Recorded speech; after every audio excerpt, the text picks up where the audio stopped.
러시아 국가 영도사가 우리나라를 방문하기는 이번이 처음입니다.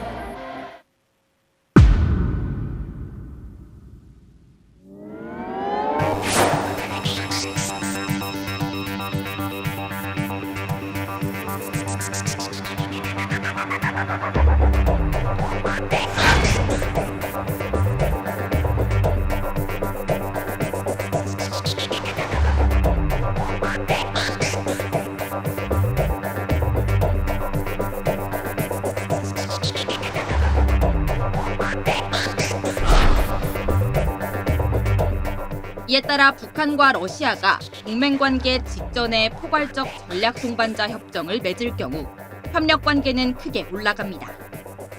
And we'll continue to do everything we can to cut off the support that countries like Iran and North Korea are providing.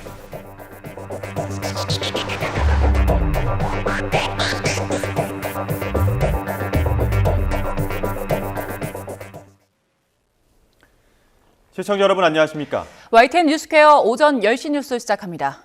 푸틴 러시아 대통령이 오늘 새벽 평양에 도착했습니다. 하루 만에 국빈 방문 일정을 소화하게 됐는데 오늘 오후에 북러 정상회담이 진행될 예정입니다. 취재기자 연결합니다. 김대근 기자. 네, 통일부입니다. 푸틴 대통령 예상보다 늦게 평양에 도착했죠? 네, 그렇습니다. 푸틴 대통령은 오늘 새벽 평양에 도착해 국빈 방문 일정을 시작했습니다. 러시아 크렘린궁은 텔레그램 채널을 통해서 오늘 새벽 2시 40분쯤 푸틴 대통령이 북한 평양에 도착했다고 밝혔습니다. 북한 조선중앙통신도 관련 소식을 전했습니다. 김정은 북한 국무위원장은 예상보다 늦게 도착한 푸틴 대통령을 직접 공항에 나가 영접했는데요. 양 정상은 두 차례 포옹하고 담소를 나눴고요. 러시아제 최고급 리무진 아우르스에 탈 때는 서로 먼저 타라며 자리를 양보하는 모습을 보이기도 했습니다. 이어 김정은 위원장과 푸틴 대통령은 오토바이 여러 대의 호의를 받으며 평양 시내를 가로질러 숙소인 금수산 영빈관으로 이동했습니다. 두 정상이 만난 건 김정은 위원장이 러시아를 방문한 지난해 9월 이후 9개월 만이고 푸틴 대통령이 북한을 찾은 건 24년 만인데요.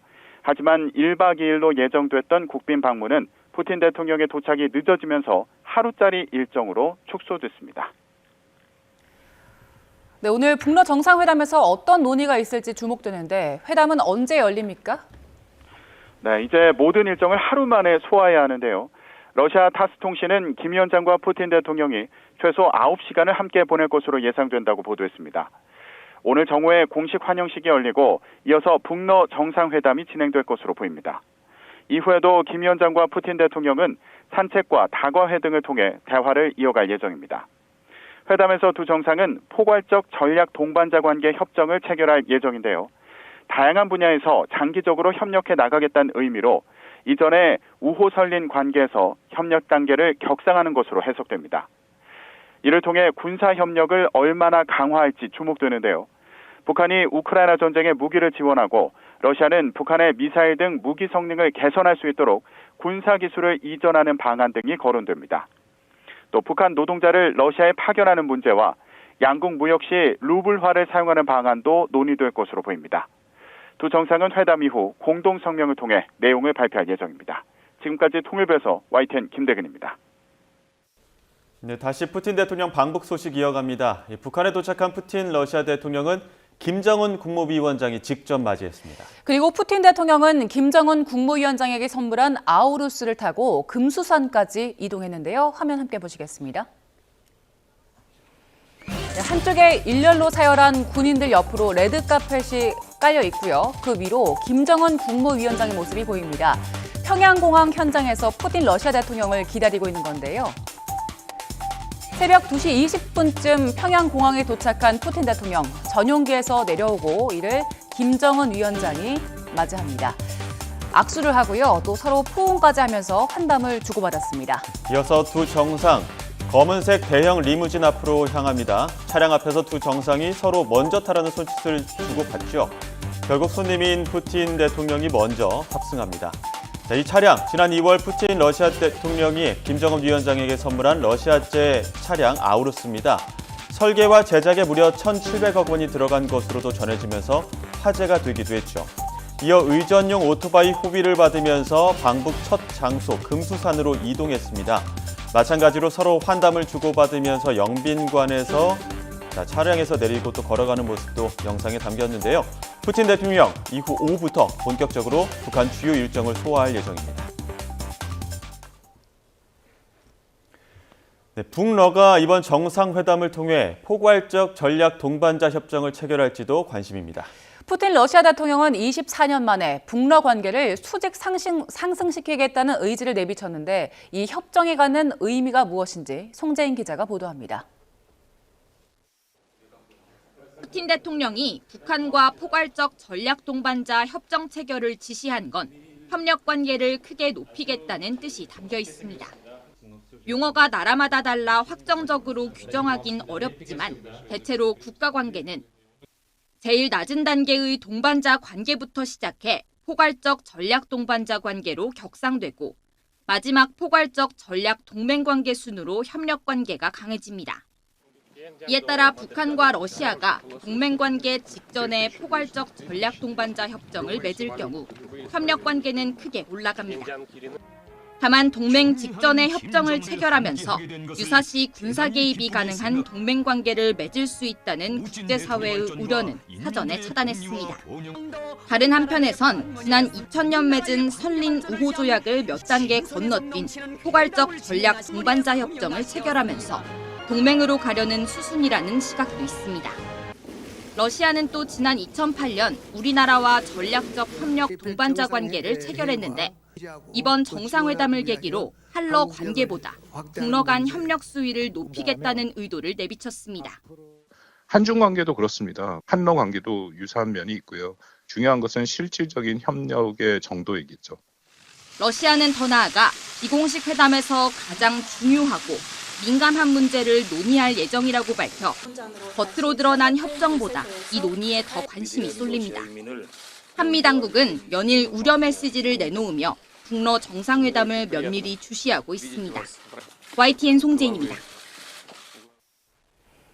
네, 방금 들어온 소식 전해드립니다. 광주와 부산, 대전 등 내륙 곳곳에 이어 서울 등 수도권에도 폭염주의보가 확대됐습니다. 기상청은 수도권을 중심으로 내일까지 체감온도가 33도를 웃돌 것으로 보여 오늘 오전 10시부터 폭염특보를 확대한다고 밝혔습니다. 네, 오늘 경기도 고양의 낮 기온은 37도까지 치솟겠고요. 서울도 35도로 올여름 최고 기온을 경신할 걸로 보입니다. 또 내일도 서울과 춘천 35도 등 중부 내륙을 중심으로는 더위가 계속 이어지겠습니다. 네, 다시 푸틴 러시아 대통령의 북한 국빈 방문 소식 전해드리겠습니다. 자, 푸틴 대통령의 북한 국빈 방문에는 각 분야 주요 인사가 동행했습니다. 국방과 우주, 경제 분야를 총망라하는 수행단이 함께했는데요. 주요 수행단의 면면을 살펴보겠습니다. 먼저 군사 분야에서는 안드레이 벨로우소프 국방장관과 알렉세이 크리보르치코 국방차관이 수행단에 포함됐습니다. 벨로우소프는 지난달 국방장관으로 임명된 뒤에 처음으로 북한을 방문하는 건데요. 이른바 유사시 자동 군사 개입에 가까운 수준의 군사협력을 맺을 가능성이 제기되는 상황에서 어떤 역할을 맡게 될지 주목되고 있습니다. 네, 지난해 9월 북러 정상회담에서 푸틴 대통령이 북한의 인공위성 개발을 도울 수 있다고 언급한 만큼 우주 분야 인사도 포함됐습니다. 러시아 연방우주공사 로스코스모스의 유리 보리소프 사장이 대표적입니다. 이 인물은 김정은 북한 국무위원장이 러시아 보스토치니 우주기지에 방문했을 당시 안가라나 소유스2 등 로켓 기술을 설명하기도 했습니다. 여기에 알렉산드로 노박 에너지 부문 부총리 등 경제부처 인사들도 이번 방북에 함께합니다. 특히 올레크 벨로제로프 러시아 철도공사 사장이 수행단에 포함된 점이 눈에 띕니다.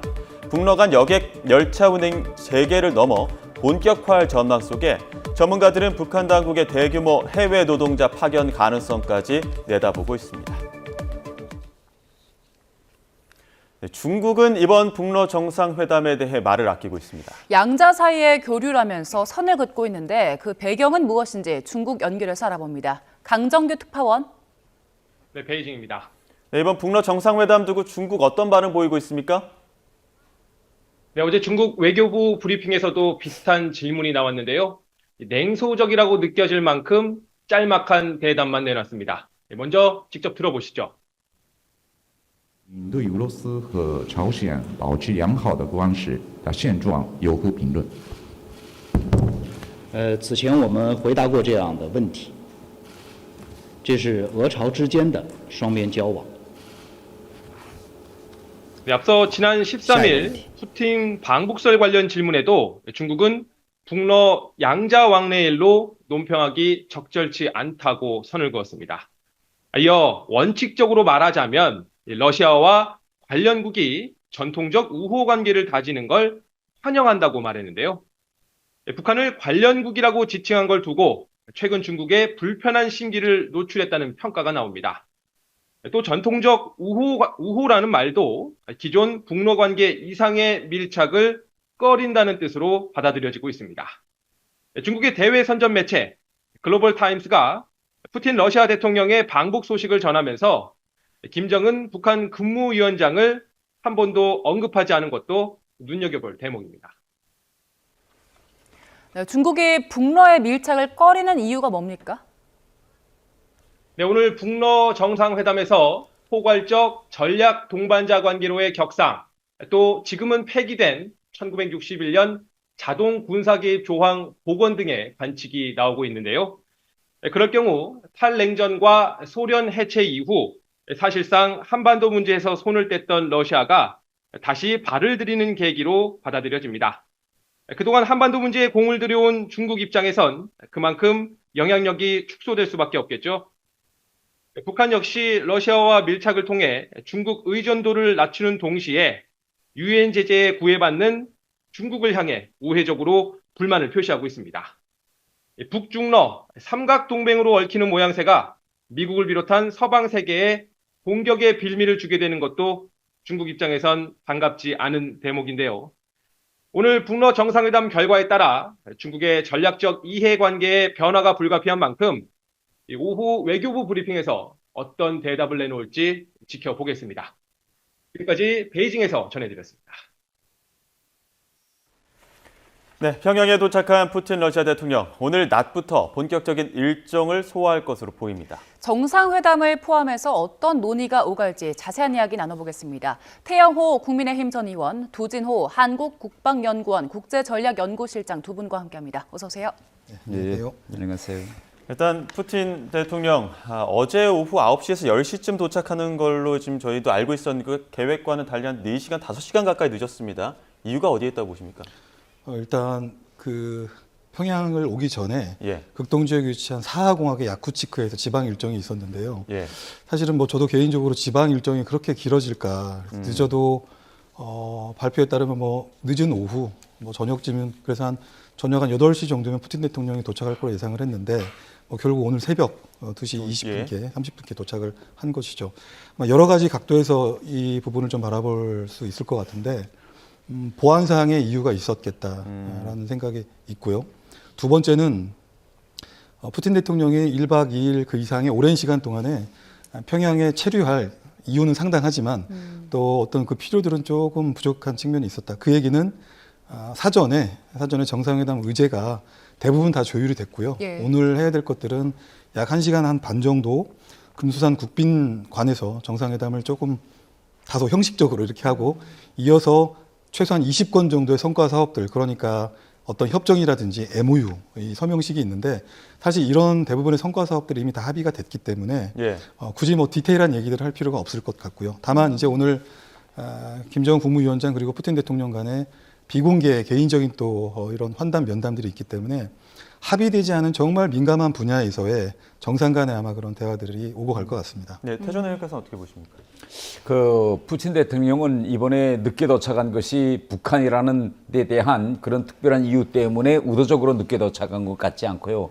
푸틴 대통령은 정상 외교에서 일정상 시간을 잘 지키지 않는 것으로 매우 유명한. 항상 지각을 좀 많이 그렇습니다. 했었죠. 이번에도 보면 결국은 북한으로 떠나기 위해서 비행장으로 나오는 도중에 시내에서 일정에도 없던 주민들과의 만남 행사를 가지며 일했다는 거 아닙니까? 이걸 놓고 보면 물론 푸틴이 정상적으로 딱 출발해서 북한의 제 시간에 도착해야 되지만 이게 고질화된 이 하나의 푸틴 대통령의 악습이 이번에도 또 나오지 않았는가 저는 이렇게 이제 보고 있습니다. 김정은 위원장이 새벽에 직접 영접을 하러 나갔습니다. 그런데 그 주변에 보니까요, 김여장 부부장이나 아니면 뭐 최선희 외무상 같은 다른 수행단은 보이질 않더라고요. 뭐 시간이 늦어서 그런 걸까요? 왜 그런 걸까요? 그 통상 우리 외교 우선 관례상 푸틴은 비행기에 자기 수행원들, 장관들을 다 싣고 왔습니다. 그러면 김정은도 당연히 북한 측 장관급 인사들을 다 데리고 나가서 영접하는 것이 의전상 통상 관례인데요. 저렇게 김정은 혼자 나간 거는 새벽 3시가 다 된 이런 시간대라는 것도 있고 필경 북한 측과 러시아 측과의 사전 조율이 있었던 것으로 보아집니다. 새벽 시간이 너무 늦었으니 이미 준비했던 환영 행사에 많은 것을 좀 취소하고 또 세계적으로 다 이번 행사를 보는데 새벽 3시에 늦게 도착한 사람을 위해서 북한이 저렇게 많은 간부들을 대동하고 또 북한이 통상 외국 정상들이 올 때 보여주는 모습이 시내에 수만 명의 군중이 나와서 환영하는 이런 모습이 아닙니까? 그런데 새벽 3시가 다 된 시간에 이렇게 많은 간부들과 군중을 동원한다는 것이 정상국가의 모습에서는 이게 좀 합리적으로 보이지 않는다. 이런 사전 조율과 또 김정은 나름의 판단이 있어서 좀 정상국가의 모습을 보이려는 이런 많은 그런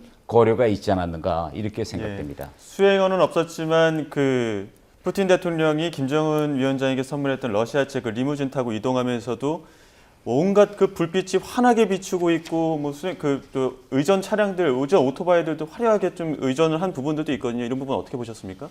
야간이었기 때문에 태 의원님 말씀하신 대로 뭐 주간에 하는 것처럼 대대적으로 할 수는 없으나 나름대로 정상 국가라고 하는 또 그것을 국제사회가 좀 인식해 주길 바라는 테두리 안에서 나름대로 합리적으로 하되 충분한 어떤 예의를 다하기 위한 그래서 이번 정말 세기의 사건이죠. 푸틴 대통령이 지금 24년 만에 그것도 전쟁 중에 오고 그리고 러시아와 북한의 관계가 정말 수직 상승에서 획기적으로 변화되는 전환기적 시점에 있기 때문에 이 시간대에 할 수 있는 최선의 외교 어떤 정성을 다했다 이렇게 좀 평가를 하고요. 아마 오늘 이제 뭐 평양 시간으로 우리 시간으로 정오부터 이제 본격적인 김일성 광장에서 환영식을 시작으로 정상회담, 기타 뭐 서명식 등등등이 이루어지게 될 텐데 아직 우리가 보지 못한 엄청난 퍼포먼스들이 아마 좀 기다리고 있지 않을까 이렇게 좀 보고 있습니다. 네. 원래는 1박 2일 일정이었는데 결국에는 이제 하루 당일에 다 끝나기로 했습니다. 오늘 공식 일정으로 어떤 것들 준비되어 있죠? 지금 일단 공식 환영 행사가 이제 있을 것으로 되고 있고 오늘이죠. 오늘 새벽에 양측 인원들에 대한 공식 소개 행사를 원래는 비행장에서 했어야 되는데 비행장에서 하지 못했습니다. 그래서 공식적으로 양측 대표단들에 대한 공식 소개하는 이런 의식을 가져갈 것 같고 공식 행사로서 뭐 촬영이라든가 정상회담 시작과 같은 포토라든가 이런 여러 가지 통상 정상회담에서 보여주는 이런 의전상 의례적인 행사들은 오늘 다 진행할 것 같습니다.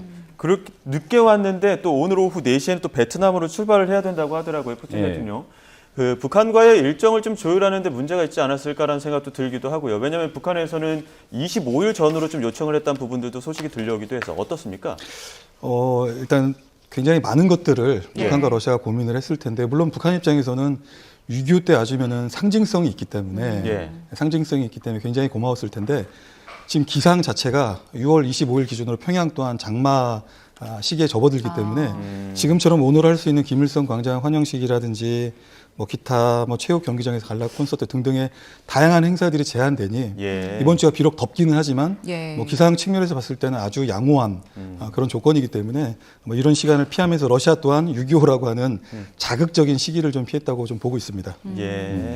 지금쯤이면 두 사람 만나서 무언가 대화를 하고 있을까요? 어떨까요? 이제 오늘 태 의원께서 말씀하신 대로 공식적인 행사는 정오를 기준으로 김일성 광장에서의 공식 환영식 그리고 이어서 금수산 국빈관입니다. 아마 지금 푸틴 대통령이 금수산 국빈관에 지금 체류하고 있는 것으로 보이는데 여기서 이제 정상회담 하고요. 그리고 정상회담 끝나고 나면 공동 서명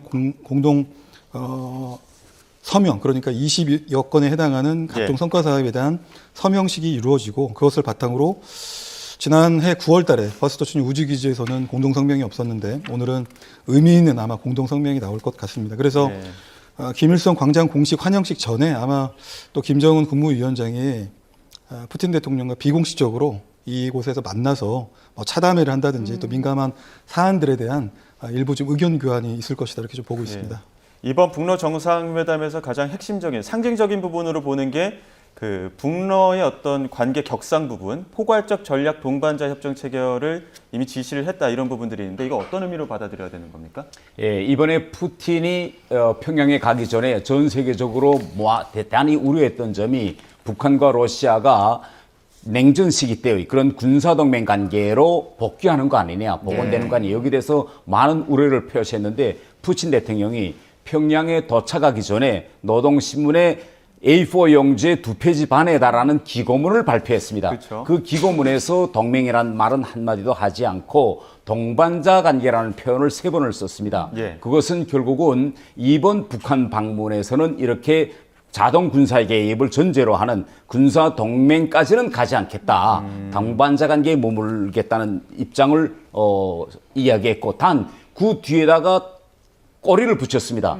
푸틴 대통령이 원하는 것은 유라시아 지역에서 평등하고 불가분리적인 안보 구조를 자기가 만들겠다. 예. 그러면서 이상하게도 북한에 가면서 발표한 기고문의 절반가량을 우크라이나 전쟁에 대해서 이야기합니다. 자기는 평양 서방 진영과 대화할 준비가 되어 있다. 그러나 서방이 지금 우크라이나에서 우크라이나 준 서방 무기를 러시아를 공격하는 데 쓰고 또 무력까지 파견하고 있다고 하는데 좌시하지 않겠다. 이런 이야기를 해요.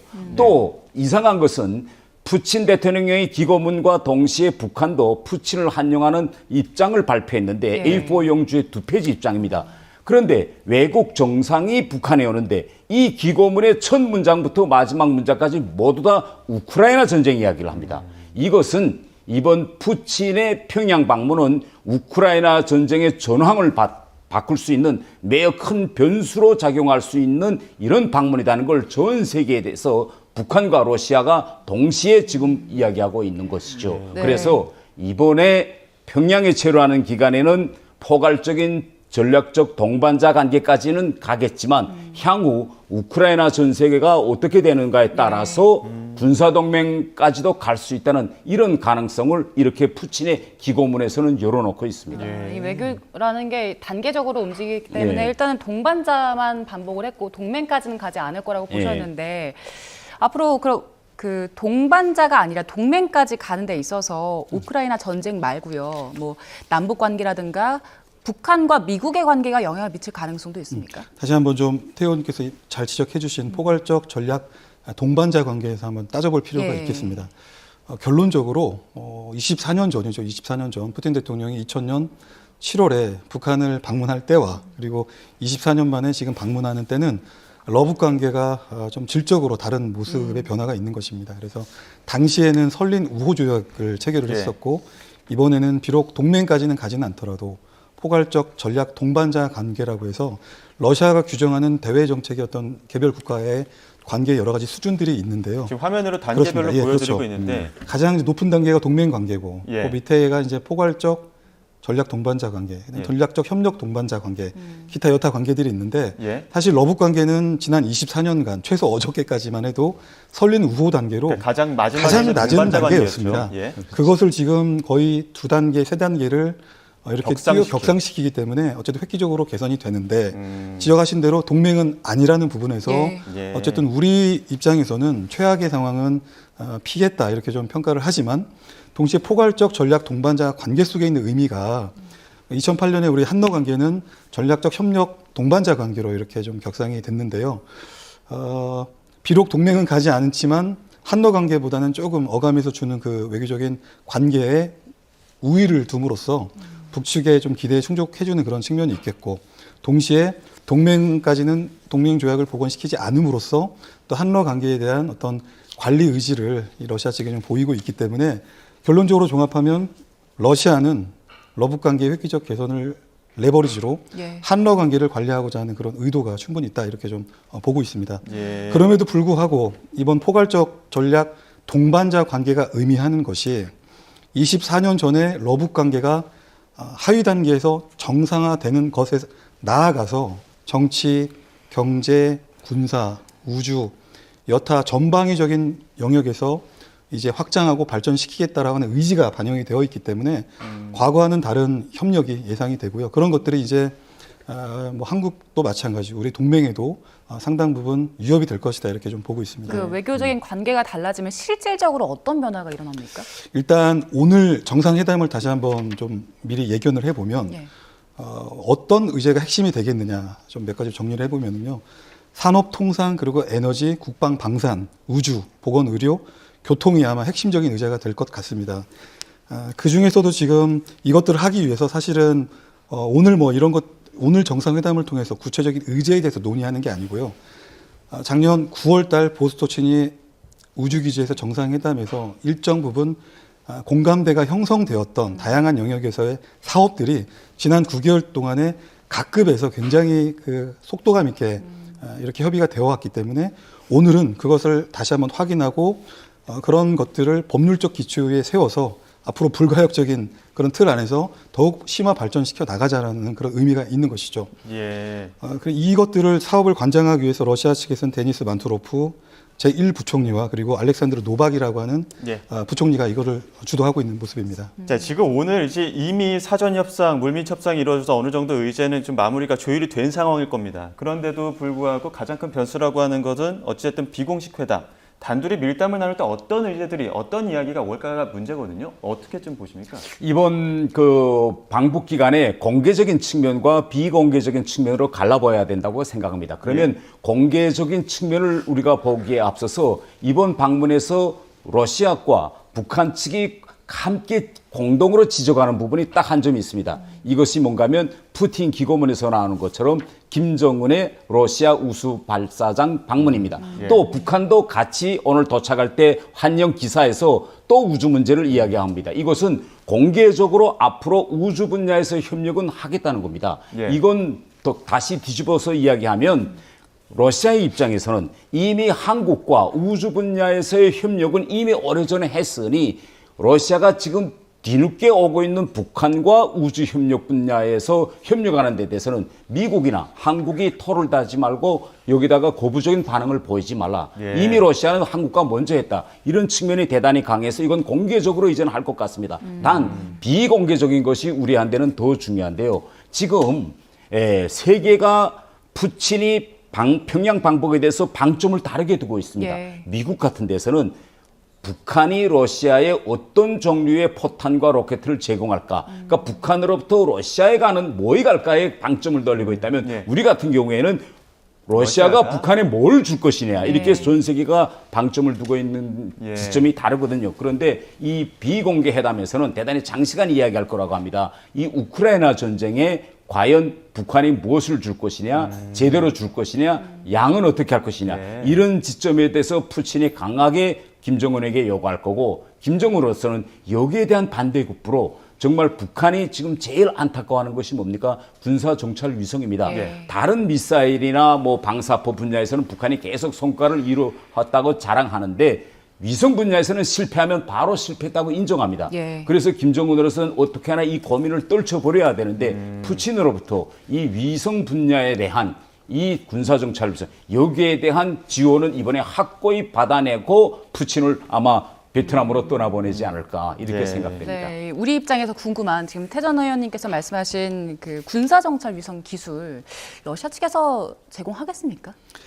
일단 2024년 푸틴 대통령의 어록을 좀 살펴볼 필요가 있는데 다 애매한 내용들이었는데 그중에 가장 확실한 그 어록 중에 하나는 일종의 북한에 대한 공약 사항이었죠. 그래서 김정은 위원장이 갖고 싶어하는 인공위성을 쏘아올리도록 도와주겠다라고 이렇게 공약을 걸었고 실제 지난 5월 달에 군사정찰 위성 북한 물론 시험 발사에 실패는 했지만 기술적으로 기존에 이제 북한 발사체가 아니고요. 백두산 엔진이 아니고 러시아가 주로 사용하는 뭐 에카 산화제라든지 이런 종류의 엔진이 들어가서 발사체 통으로 혹은 일부 엔진을 러시아 기술이 들어가서 그래서 일부 좀 불안전한 상태이긴 하지만 결국 실패했지만 앞으로 성공 가능성을 향해 가는 그런 이제 과정 그래서 기술 진전이 이루어지고 있는 부분들인 것이죠. 그래서 북한은 러시아의 기술을 통해서 인공위성 관련된 부분들에 있어서 체질 개선을 앞으로 이루어 나갈 것이고요.